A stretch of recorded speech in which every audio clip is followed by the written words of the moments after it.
Hello everybody, welcome to today's video where today I am going to be adding enemies to our shooter game. So, basically since the last episode I've done some more work with the game and I've made some improvements to the costumes so that they're much more detailed. Now, I will be uploading a video on how you can create the same costumes that I am creating, because I know they're extremely detailed. They don't have to be detailed. It's all about how you want to make your own game. But basically, I have turned this into this guy, which, although is incredibly huge, it took me around about an hour and a half to create. It doesn't have to take very long. I'll be uploading a video on how to make these designs.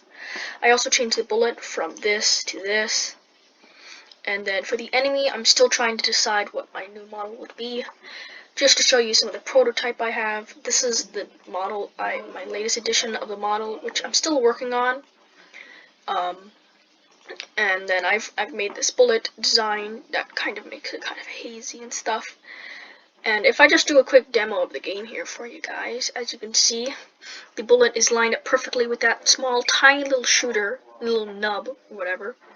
Alright, you can get shot. I've increased my lives for the purpose of testing, but if you grab these upgrade thingies, then your bullets will upgrade to different levels. And then there's also +1, which adds a life. And now, as you can see, I'm shooting 2 bullets. So, I'm still working on the game dev, but that's so far what I have accomplished. But without further ado, let's begin adding some enemies. So, to start off, we're going to start with a one green flint collect. This is going to be the forever loop that spawns the enemies. So I'm going to go wait 1.5 seconds, which is what I found worked out well, and then create a clone of myself. Now, this is going to create the enemies. When I start as a clone, we want it to go to a pick random, a Y of 170, and then a pick random of negative 210 to 210. And we want this to hide so that the main model is not showing, and then we make a show right there.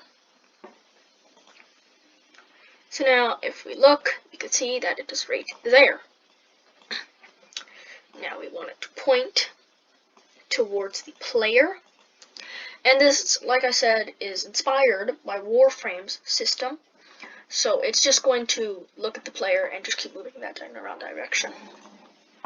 So now forever, move,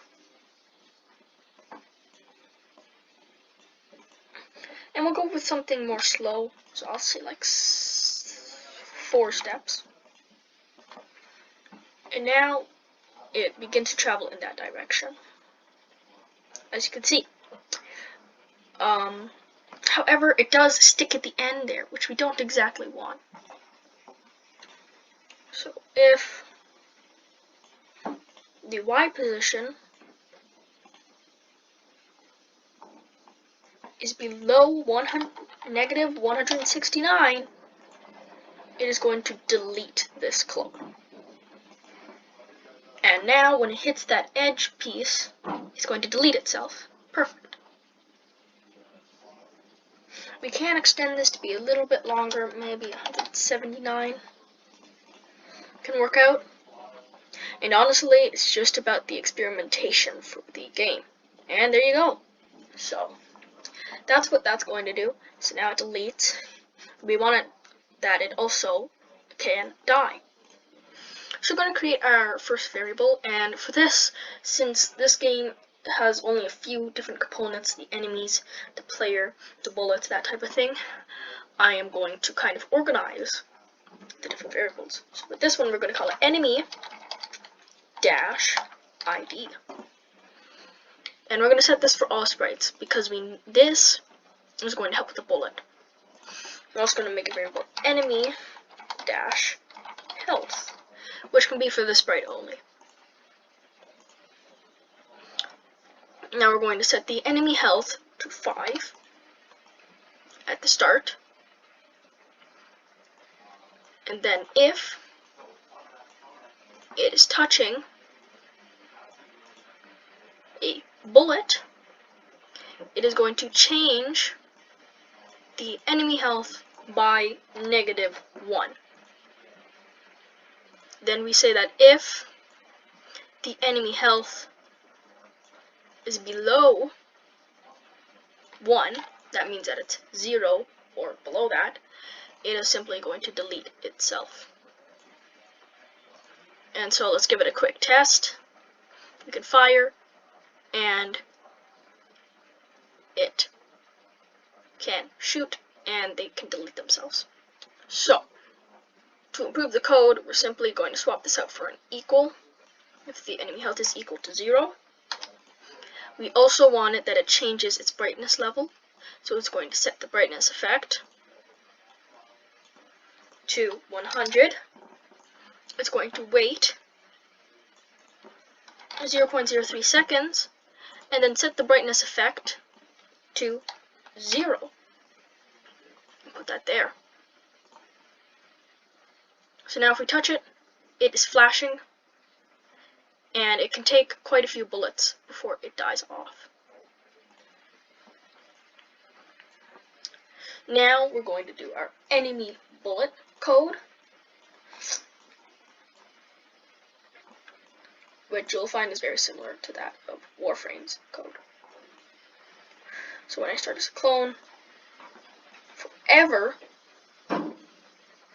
it is going to change the enemy ID by 1. And right here we're going to set the enemy ID to 0. It is going to add, and this is going to use lists to understand the location of the enemy and the specific clone that it is at. Make a list, and we're going to call it enemy dash position, and then I'm going to use brackets so that it is an X. I'm going to use for all sprites enemy dash position. For the Y,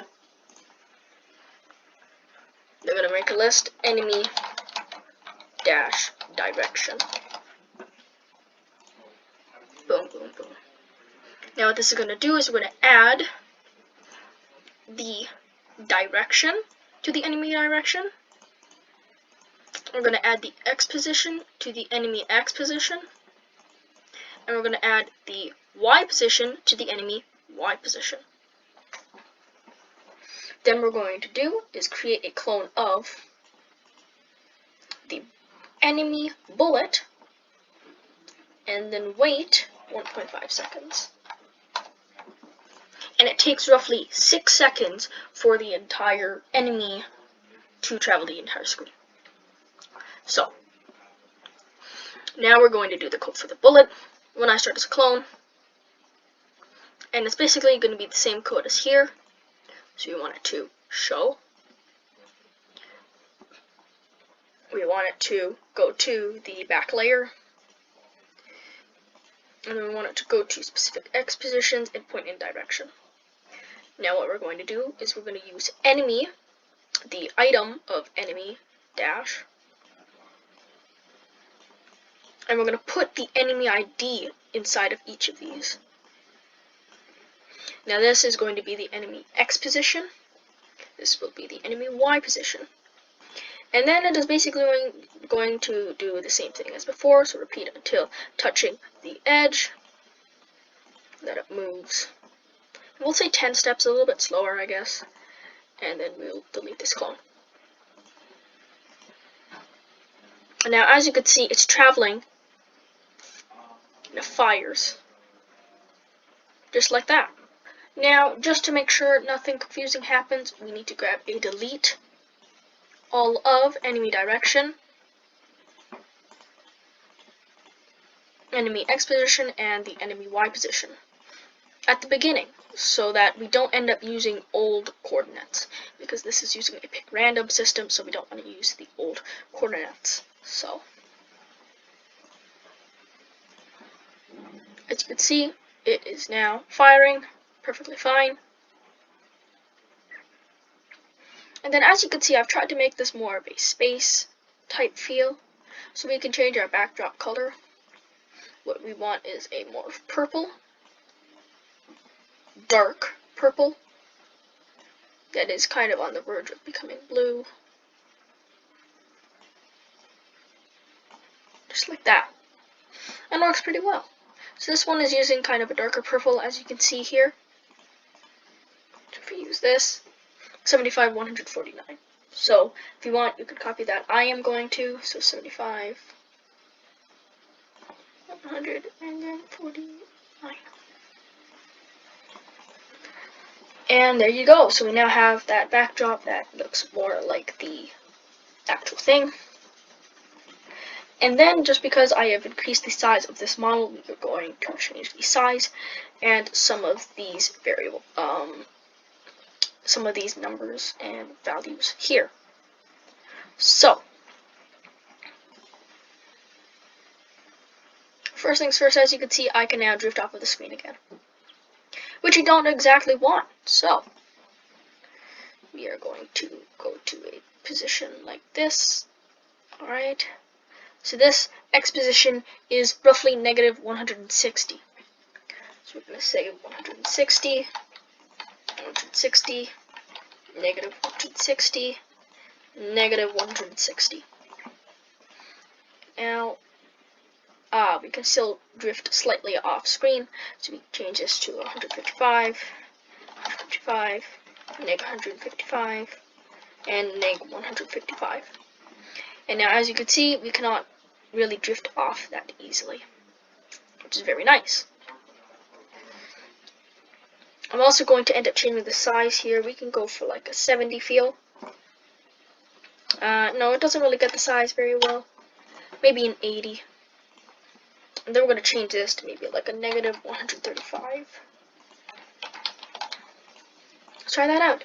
And now you can see most of the ship.